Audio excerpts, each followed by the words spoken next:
La realidad es que quienes exhiben en vídeos infamantes sus dos pasaportes no son españoles, no tienen la nacionalidad, o mejor dicho, la tienen en fraude de ley.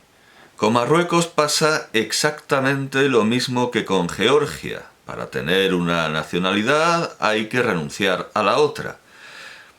Sin embargo, cuando un marroquí obtiene la nacionalidad en España, en la mayoría de los casos ni se le pide el pasaporte marroquí, ni se informa a las autoridades marroquíes, por lo que no es en absoluto infrecuente que haya quien, de manera irregular, conserve e incluso conserve el pasaporte e incluso se dé a esas manifestaciones públicas de repudio de la nacionalidad española, pero conservando y guardándose el pasaporte. Son españoles, podemos decirlo, hasta que no sean castigados por esta irregularidad y se resuelva considerando públicamente que no tienen una de las dos nacionalidades que son incompatibles. Estos vídeos en los que una velada maltrata el pasaporte español bailando entusiasmada con el marroquí, o en los que un barbudo explica cómo cometer fraude con las ayudas públicas en España o con la obtención de la nacionalidad, deberían ser puestos en conocimiento de las autoridades. No ser usadas para construir argumentaciones difusas en redes sociales para propósitos más bien concretos, más bien muy específicos, como que salga elegido un alcalde de determinado partido concreto. Pero no tiene que ser solo necesariamente Vox, porque también hay partidos nacionalistas, independentistas o no, regionalistas, que persiguen que siguen la misma mercadotecnia. En realidad, esto no tiene nada que ver con las leyes, porque si tuviera que ver con las leyes, se denunciaría a quienes hacen ostentación de tener dos pasaportes que legalmente no pueden tener al mismo tiempo. Una ciudadanía responsable no se quedaría solo en eso, naturalmente, sino que debería exigir a sus legisladores un tratamiento coherente de conductas que claramente van contra la ley, pero muchas veces no está claro si son infracciones penales, administrativas o qué. Mi primer impulso ha sido comparar los vídeos con pasaportes con el vídeo de un tipo que se metiera una raya de coca. Pero aunque sabemos que el tráfico de cocaína está prohibido en España por imposición de Estados Unidos, como en todo el mundo, y de que cada año se alza una montaña de cadáveres por culpa de esa prohibición, y sabemos también perfectamente que si alguien consume cocaína en España no es porque haya cultivado coca en una plantación privada, ni que la haya purificado en su laboratorio, ni nada parecido, sino porque se la ha comprado la mafia. Todo el que consume cocaína en España está en tratos con la mafia y está financiando a la mafia, pero a pesar de eso, en España consumir cocaína no es delito. Y como mucho supone una infracción administrativa hacerlo en lugares, vías y establecimientos públicos, así como en el transporte colectivo. Y aunque inequívocamente Internet es un espacio público, no parece realmente un lugar, una vía o un establecimiento en el sentido en que lo plantea la ley. Al igual que en el caso de las drogas, cabe pensar que con los pasaportes, la negligencia en la redacción de las leyes y en el cumplimiento de lo escrito también beneficia a alguien.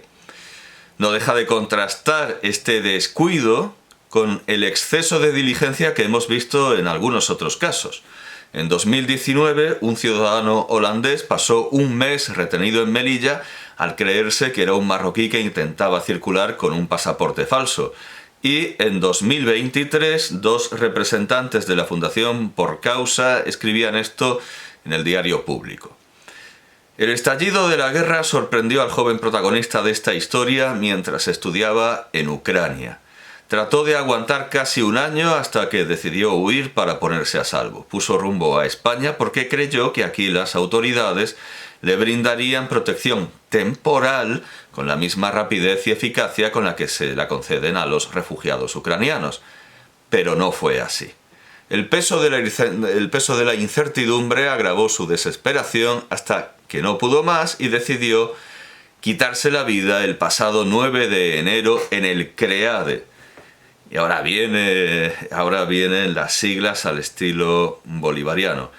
El CREADE, Centro de Recepción, Atención y Derivación para Personas Desplazadas desde Ucrania, de Pozuelo de Alarcón, Madrid, dependiente del Ministerio de Inclusión, Seguridad Social y Migraciones. El equipo del ministro José Luis Escrivá ocultó lo sucedido y, según fuentes internas, impuso la ley del silencio a ACCEM, organización responsable de la gestión de este centro de refugiados. Migraciones oculta la identidad del protagonista de esta historia e impide que se pueda obtener información de lo que ha ocurrido. El protagonista de esta historia no tiene nombre. El ministerio de Escrivá reconoce los hechos, pero se niega a facilitar siquiera las iniciales del joven y pide trasladar las cuestiones al Ministerio de Interior. El departamento que lidera Fernando Grande Marlaska argumenta no poder hacer nada si Migraciones no le facilita detalles, como el nombre del joven fallecido. En la misma línea, la Embajada de Marruecos también señala que no puede facilitar información sobre lo sucedido sin saber el nombre del chico. Eliminando a quienes no son españoles porque su nacionalidad es un fraude de ley, y vienen a ser más bien unos delincuentes apátridas, unos bígamos de la nacionalidad, existen estadísticas sobre si los marroquíes en España se sienten españoles o no, pero resultan aparentemente contradictorias. En 2009, un titular de El País anunciaba que, este era el titular, los inmigrantes marroquíes en España están menos integrados que en el resto de Europa. Añadía que la comunidad originaria de Marruecos es más religiosa y se considera más discriminada en el trabajo que en el resto del continente, y en el cuerpo precisaba que además se trataba en su mayoría de varones de origen rural. Pero al año siguiente, el Diario Vasco, con el titular «Más del 60% de los hijos de inmigrantes no se identifican como españoles», explicaba que por zona de procedencia los latinoamericanos, principalmente ecuatorianos y colombianos, son los más resistentes a identificarse como españoles, mientras que los procedentes de culturas menos afines, como pakistaníes, chinos y marroquíes, no tienen problemas en reconocer que se sienten españoles. Aquí tengo que hacer un divertido inciso, y es que entre la lectura del primer segmento y esta he descubierto que el término moronegrada ha digievolucionado, se ha ampliado, y ahora los racistas de pro dicen Pancho Moronegrada, con lo cual incluyen al argentino que lo usaba en un comentario, porque nunca hay que pedir coherencia a los racistas. En cuanto un argentino abre la boca en España y se detecta su acento, es un Pancho, o como...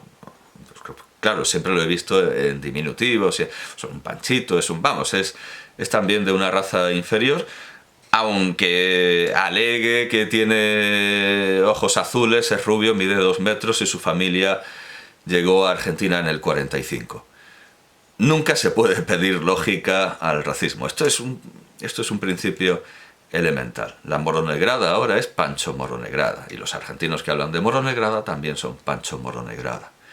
No creo en las estadísticas, así que me dedicaré a extraer conclusiones de los casos particulares y singulares que conozco, pidiéndole al público que se le dé a esto el valor que tiene, el valor que realmente tiene. Voy a hacer generalizaciones como Gobineau o Spengler y no voy a hacer pseudociencia. No voy a hablar en tono declarativo y expositivo con la boca llena de cereales para decir cosas como que los moros huelen a sudor y a cuero. No soy un cuñado en la cena de Navidad. No voy a explicar cómo son o cómo dejan de ser los marroquíes, todos y todos los marroquíes residentes en España, todos y todos los españoles, porque eso es un sinsentido, como uno que llegó a decirme que todos los chinos estaban muy contentos con el régimen que tenía. En fin, dejemos a un lado lo más obvio. No ayuda a que alguien se sienta integrado el llamarlo a todas horas moromierda o follacabras, o decir que pertenece a la moronegrada, o darle un plátano llamándolo mono, que he visto también que se queja mucho del futbolista Vinicius, diciendo, no, es que es un quejica, es un llorón, y luego efectivamente realmente hay miles de comentarios, quizá más de esos españoles de pro que no son racistas, porque en España nunca hemos sido racistas, que lo llaman mono. Es que se queja por nada, si es que se queja de vicio. Del mismo modo que llamar follaovejas a los gallegos solo sirve para que ellos vean fodechinchos por todos lados y que por sobrecompensación se finjan más listos que los monolingües mononeuronales, aunque ellos sean los primeros en no creérselo. En ese sentido, no faltan casos concretos de españoles de origen marroquí, que es lo que son verdaderamente los inmigrantes de segunda generación, son españoles de origen marroquí, no inmigrantes de segunda generación, que es una denominación que no tendría demasiado sentido en países basados en la inmigración como Estados Unidos, Argentina o Israel. Pues los hay que se quejan de que no los tengan por españoles, sino por moros.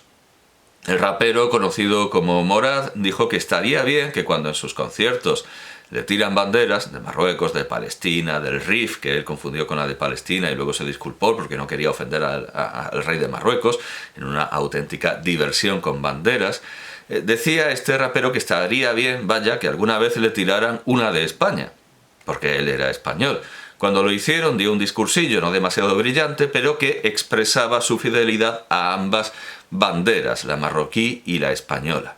Si alguna vez nos unimos a Argelia y a Rusia y le declaramos la guerra a Marruecos y a la OTAN, las autoridades ya considerarán si deben internar a Morad en un campo de concentración, como hicieron las autoridades estadounidenses con sus ciudadanos, por cierto, perfectamente integrados de origen japonés, algo que, por otro lado, siempre será mejor que la matanza de extranjeros en Kanto después del terremoto de 1923. Pero, mientras tanto, la postura de Morad resulta perfectamente legítima, tanto como la de otros ciudadanos españoles que fundan asociaciones de amistad con otros países, incluso potencias enemigas, trabajan en sus embajadas o incluso fungen como sus cónsules honorarios. Menos con las banderas de las organizaciones terroristas, y ya veremos qué pasa con la bandera del Afganistán talibán, todos los ciudadanos tienen el derecho de identificarse con las banderas que quieran, e incluso acabará resultando inevitable que la bandera de los terroristas talibanes se reconozca oficialmente, porque España está conectada con ellos a través de Qatar y la China Roja. El problema no es lo que hagan los particulares, sino que las instituciones y los funcionarios y cargos públicos en el ejercicio de sus funciones tomen partido en conflictos internacionales sin consultar a la nación, o que muestren lealtad a potencias enemigas, ahora sí, al estilo del encubrimiento. Porque claro, que un español funde una asociación de amistad con Corea del Norte, pues bueno, es una fricada, pero que lo haga una institución oficial, y ese sería el estilo de Cristina Fernández de Kirchner, cuando en beneficio de las relaciones bilaterales encubrió a los iraníes buscados por la Interpol por su relación con los atentados de Buenos Aires de 1992 y 1994. Relación que el Estado de Israel cree segura, desmintiendo una noticia en sentido contrario publicada en The New York Times en 2022, aunque por hechos tan sospechosos como el supuesto suicidio del fiscal Nisman, sabemos de esto tan poco como de por qué el presidente Pedro Sánchez cedió el Sáhara a Marruecos justo después de que se descubriese la trama de espionaje con el programa Pegasus.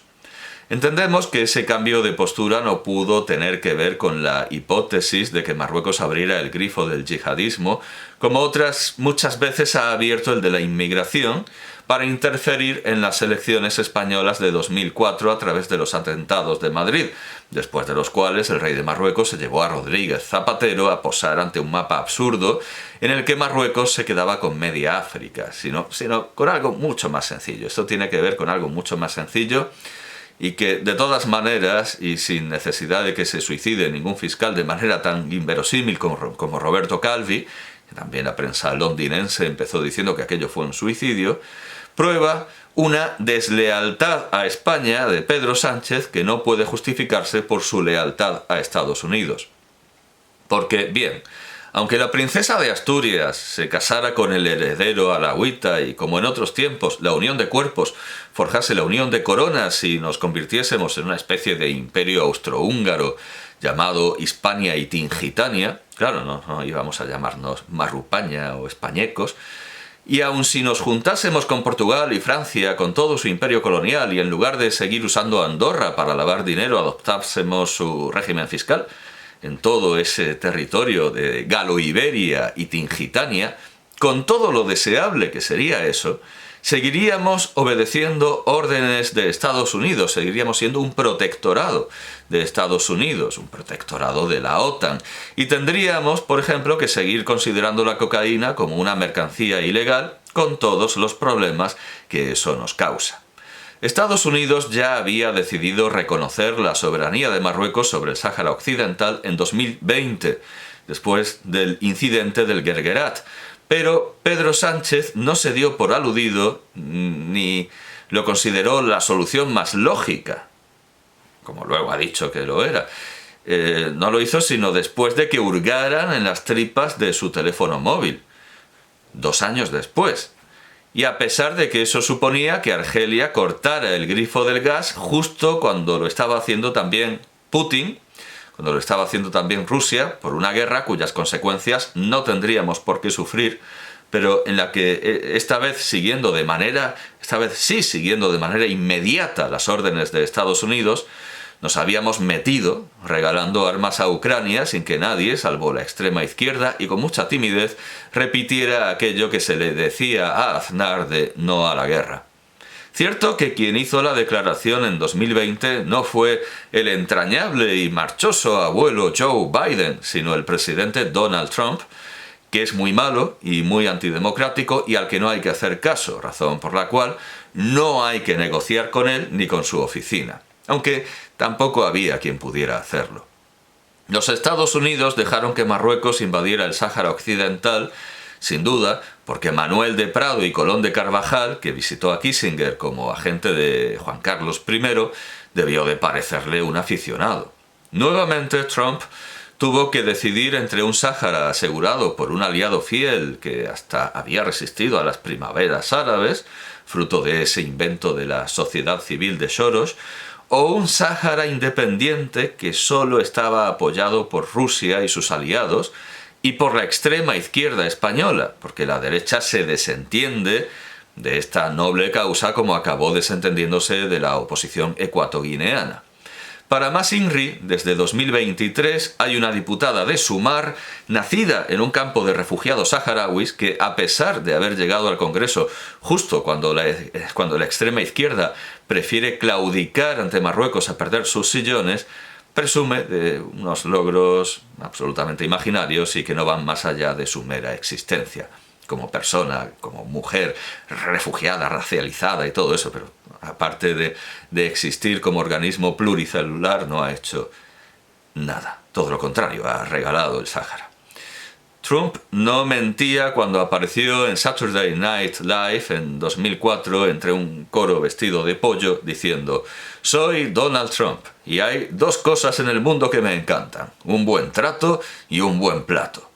Al proponer a Marruecos reconocer su soberanía sobre el Sáhara Occidental a cambio de que restableciera sus relaciones diplomáticas con Israel, país de origen, por cierto, del programa Pegasus, Trump obtuvo algo que quería a cambio de algo que quería, mientras que Pedro Sánchez demostró ser como la protagonista de VIP, de Armando Iannucci, capaz de entregar,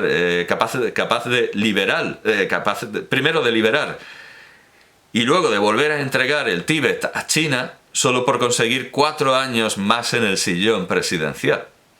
La deslealtad a España de las instituciones, los funcionarios y cargos públicos en el ejercicio de sus funciones es el máximo y más alto problema.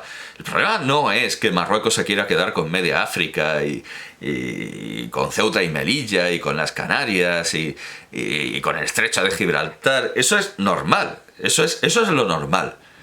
El problema es que haya en España quien quiera regalarle todo esto a cambio de 4 años en un sillón. Por supuesto que este es el mayor problema. Pero no deja de ser igualmente preocupante y problemática la deslealtad a la bandera de España y a los símbolos nacionales por parte de las instituciones, los funcionarios y cargos públicos en el ejercicio de sus funciones. En 2005, en Ceuta, el mismo año en el que los salafistas intentaron quemar un morabito y tendieron abundantes emboscadas a la policía, 5 soldados del regimiento de artillería de campaña quemaron un retrato del rey propiedad del ejército. El mejor resumen del caso lo ofrece un artículo de 2006 de Carmen Echarri en ABC, el diario monárquico. Yo creo que el único que se preocupó en serio por esto, porque en un cuartel se quemara un retrato del rey propiedad del cuartel por parte de militares al servicio de España. Pues ABC fue el único que se preocupó de manera eficiente. Carmen Echarri lo explica así, en ABC. 5 soldados del Raqqa 30, 2 de ellos musulmanes, han sido sancionados por defensa y apartados de sus destinos al conocerse su implicación en la grabación de un vídeo con teléfono móvil en el que se quemaba la imagen del rey y se proferían insultos contra él. Las imágenes, además, fueron difundidas a principios de año por internet, aunque el vídeo ya ha sido retirado. Pero bueno, no cuentan que luego volvió a aparecer a pesar de que fue un cachondeo todo aquello. Los hechos sucedieron mientras estaban de servicio, situación que aprovecharon para coger una imagen de don Juan Carlos que se encontraba en el acuartelamiento y comenzar a insultarle. Esto lo hacían unos soldados, mientras 2 se dedicaban a grabar con el teléfono móvil. Tras los insultos terminaron su actuación quemando el retrato. Nada se supo inicialmente de estos hechos, sucedidos en julio de 2005. Hasta que a primeros de este año, personas del entorno familiar de uno de estos soldados descubrieron el vídeo y lo colgaron en internet. Tras conocerse los hechos, comenzó una investigación. Los mandos de la compañía fueron llamados a declarar ante el juez togado militar, así como sus protagonistas, quedando el asunto judicializado.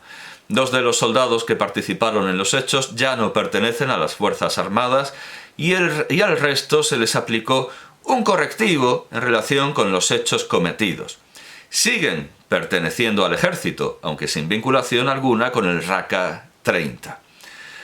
Según el Ministerio de Defensa, la actuación de estos soldados es considerada delito y conlleva la aplicación de una sanción grave. Todos los que siguen perteneciendo a las Fuerzas Armadas han sido repartidos en distintas compañías para evitar que mantengan contactos entre ellos. El Código Penal Militar establece en su artículo 89 que el militar que ofendiere o ultrajare a la nación española, su bandera, himno o alguno de sus símbolos o emblemas será castigado con la pena de 1 a 6 años de prisión. Salta un pasaje: cuando el delito fuere cometido con publicidad o cualquier medio de difusión, se impondrá la pena de 3 a 10 años. Como muy bien subraya ABC, el correctivo estuvo lejos de lo dispuesto por la ley. Simplemente se limitaron a trasladarlos de unidad como si fueran curas pederastas. Que por cierto tampoco el Código de Derecho Canónico dice que a los curas pederastas haya que cambiarlos de diócesis y que vayan violando niños por el mundo. Tampoco eso es una aplicación fiel del Código de Derecho Canónico. Bueno, pues esto no es una aplicación fiel del Código de Derecho.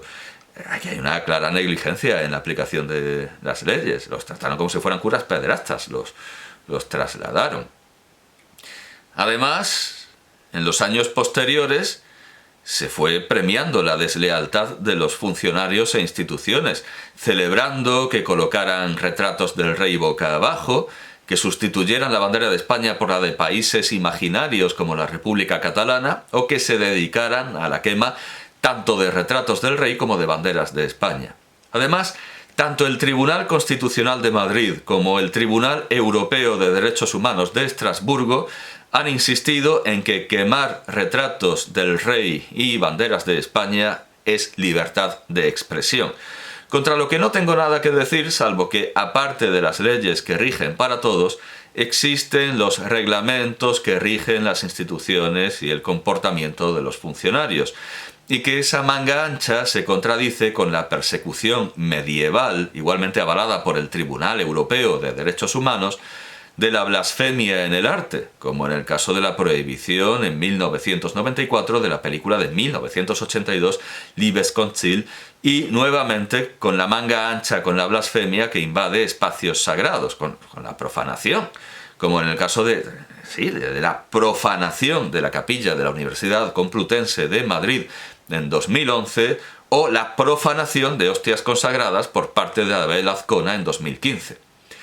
Pero lo que quiero que sea el corazón de esta disertación es que discutamos si realmente la marroquí, como dice el Diario Vasco, es una cultura menos afín que la de las repúblicas americanas, es una cultura menos afín a la española que la de las repúblicas iberoamericanas. No me lo parece, y creo que los problemas de integración vienen precisamente de esa afinidad.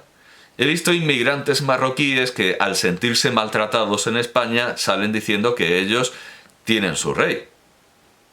Pues eso es exactamente igual a la queja de los cantares gallegos de Rosalía de Castro sobre lo mal que tratan los castellanos a los gallegos, obviando, como hizo ver Madariaga, como hizo ver Salvador Madariaga, que si están en Castilla es porque los gallegos los tratan aún peor.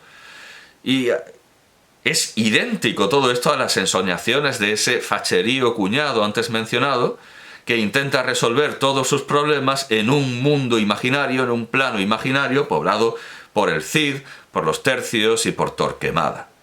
Es normal que a quienes ven los problemas de la supuesta tierra prometida, que al final no lo es, se les presente la tentación de idealizar la tierra de la que han salido y se deleiten pensando en las ollas de Egipto.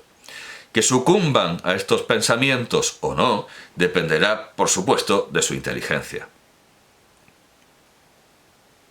La mayor parte de Marruecos es idéntica a España en los años 70 del siglo pasado, o a muchas de nuestras zonas presentes poco pobladas o turísticas. Mujeres con pañuelo y que rezan en una parte separada, que en los espacios religiosos tienen la bancada de las mujeres y la bancada de los hombres, machismo, una administración corrupta, un sector primario lleno de carencias y explotación y un sector terciario que intenta sacarle toda la sangre a los pobres idiotas a los que se les ocurra viajar por el país, que podría reflejarse perfectamente en el papel de Manolo Escobar en la versión de 1982 de Todo es posible en Granada. Una sociedad dividida entre quienes trabajan como burros sin que nadie los vea y quienes tratan con los extranjeros, administración y sector terciario, y solo saben decir «dame, dame, dame», como niños que rodean a un turista para pedirle cigarrillos. Esta imagen ya no se ve en España, creo. Lo de los niños persiguiendo, llega alguien y salen los niños a pedir «dame chicles, dame cigarrillos». Creo que esto ya no se ve en España. Creo. E incluso hay poblaciones que viven ya bastante bien sin sacarle el dinero a los turistas y lo que quieren es que estos se vayan. Pero íntimamente sigue en nuestra idiosincrasia. Pienso en Suddenly Last Summer de Joseph Leo Mankiewicz de 1959 sobre la obra de Tennessee Williams, y no puedo dejar de pensar que la cumbre de la pirámide sacrificial que allí se ve es en realidad la misma que la de From Dusk Till Dawn, Abierto hasta el amanecer se tradujo en España, de Robert Rodríguez, y que esta no es sino la venta quemada, que está a pocos kilómetros de donde hablo,